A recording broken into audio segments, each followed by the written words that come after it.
Hi, Junior Achievement students. I'm glad to be back with you today. Last week or last lesson, we talked about credit cards and debit cards and the difference of using each. We talked about how debit cards was using your own money that you already had in the bank, and it was kind of like writing a check. It was just taking that money you already had and spending it on something. But credit cards were totally different. Credit cards are like a loan. So you are borrowing money from a bank or some other place that issues the credit card, and you have to pay back not only the amount you borrowed, but you have to pay back interest.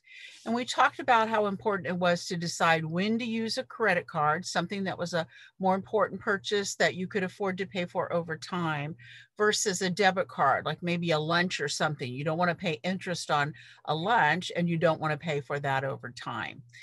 So credit cards and debit cards both are looked at in determining credit score. And today we're going to talk about credit score in a session called Keeping Score. Credit score is like a grade. When you go to school and you turn in work, you get a grade on how well you've done. And a credit score is really the same thing. It's a way for lenders to know how good of a risk you are. When you go to a bank or a credit union to get a loan, they probably don't know you personally. They don't know if you're reliable. They're not your friend. They don't hang around with you all the time. They have no way to judge whether you can pay that money back or not, except for a credit score. And a credit score is based on your history. So a lot of times you hear about you need to establish credit history because that is what goes into the credit score and helps those lenders know whether or not they can lend you money. So a credit history might be developed by how many times you've had credit before and how quickly you've paid it back, whether you pay your bills on time, whether you have a job that has a good income, if you've had that job for a long time or not, if you've lived in the same place for a period of time. All different kinds of factors go into your credit score.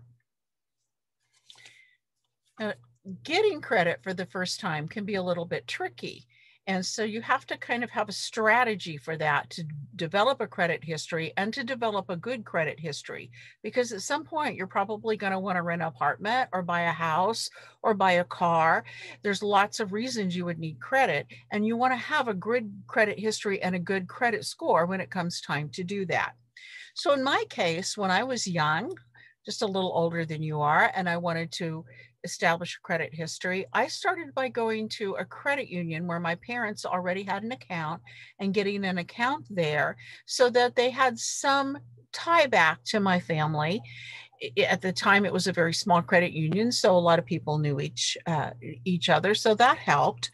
Also, sometimes on your first bank account, like your first checking account, you might have a co-signer. Or your first credit cards, like we talked about before, you might have a co-signer. That allows you then to get the credit and then develop a history of paying back on time, and then you can develop a good credit score.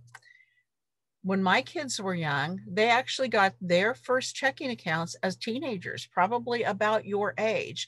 My particular credit union offered a teenage checking account, and so they could get a free checking account, learn to handle a checking account, learn to handle a bank account, and start to build those good habits that would build a credit history for them going forward. So not ever overdrawing their bank account, not writing checks for more money than they had, that sort of thing played into their credit history. The other thing that helped them was to develop the ability to keep track of credit. They joined organizations, I think I mentioned before, like 4-H, but there are other organizations, but they would run to become treasurer. And by being treasurer of those organizations, they would learn those skills with the help of an adult that was helping them along. So why do you want a good credit history?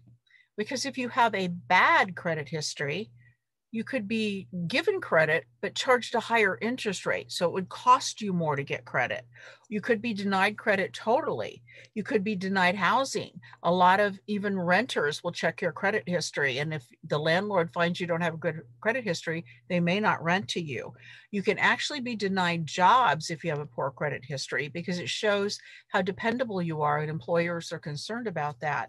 And you could be made to pay higher utility deposits. So say you did get an apartment and you wanted to have the electricity turned on. If you have a bad credit history, they may make you put down a large deposit before they will allow you to have electricity or other utilities.